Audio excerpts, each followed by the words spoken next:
before hip-hop, before jazz, before blues, before classical, before notation or harmony, before fugues got mathematical. The main song was plain song or plain chant in those days, and it droned on and on. In fact, the drone was the name of the musical instrument with just one note, or the bloke who intoned that one note in his throat.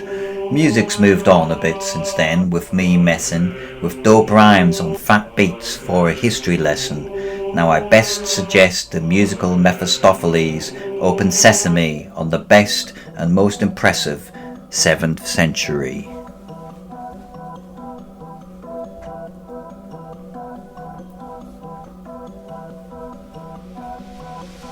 In 606 AD, the king of an Indian state united northern India, at least at any rate, for the period of 4 decades before Harsha died. Literature and art flourished, it cannot be denied.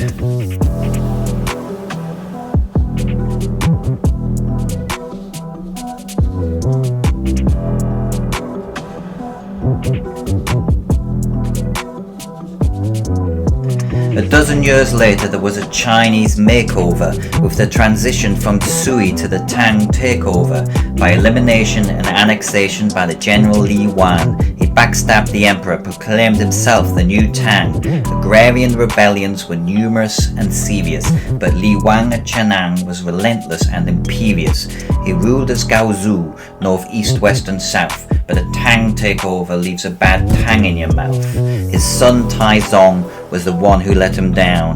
He made a golden age and told his dad to step down.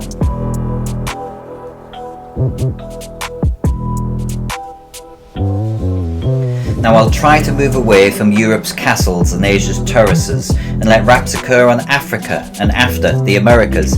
Otherwise we can't refer to it as a rapping history of the world if it favours certain continents and others are unobserved or unheard of or purged from history books or never learnt about. It's absurd to doubt. They've earned and deserve, as far as I'm concerned, a mention. It's my intention to rigorously rap about the history they've given us, whether villainous or indigenous or ambiguous to the syllabus.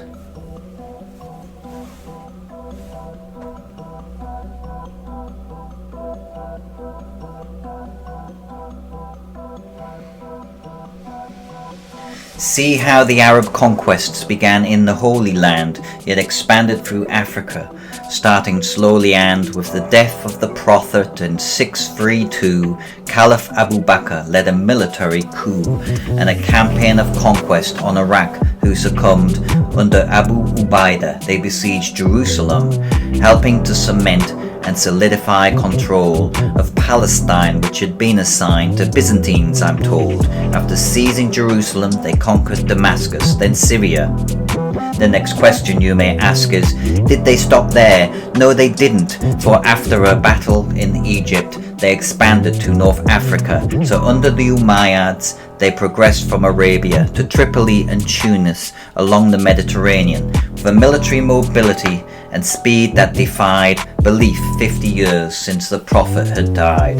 But they just couldn't conquer Constantinople, as the Byzantines had at their disposal an unquenchable weapon which could be fired at sea by flamethrowers known as Greek fire, and this inextinguishable weapon, when released, was the reason they weren't beaten in 2 Arab sieges.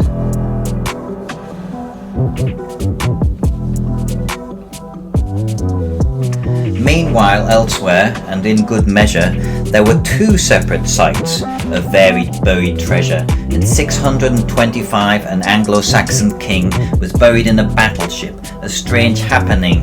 But what's stranger than the hoard is the fact that someone who excavated it much later and named it quaintly Sutton Hoo. And I hear that in Korea, round about the same time, you see, the Silla buried rulers with fabulous gold finery. They had conquered neighbouring kingdoms and applied the dominion over minions Koguruyu and Paikcha.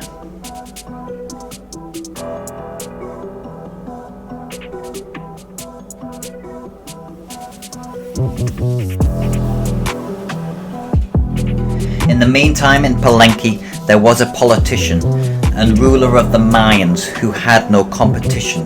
In 683 the Mayans did state the death and deification of Pakal the Great in Palenque, a deep jungle architectural metropolis, though in a way today he's known more for his sarcophagus, both the king and the serpent head on which he seems to rest, a classic Mayan sculpture, but some say that the best part were the rockets thrown underneath him at his burial, which have led to lies which claim the Mayans were extraterrestrial. It seems absurd he was interred and some inferred he was Martian. After 68 years of sacrifices, we knew he was quite partial to pulling the thorny rope through his tongue or cutting himself with obsidian, and if those rituals hadn't sufficed, he extracted the hearts of his sacrifice. And who does not know that would make the crops grow? Their crops, like their culture, prospered 1400 years, until they vanished with the Spanish conquistadors, it appears. And so, I suppose this brings to a close, to juxtapose eventually Mayan, Islam, Silla, the Tang, in short, the 7th century.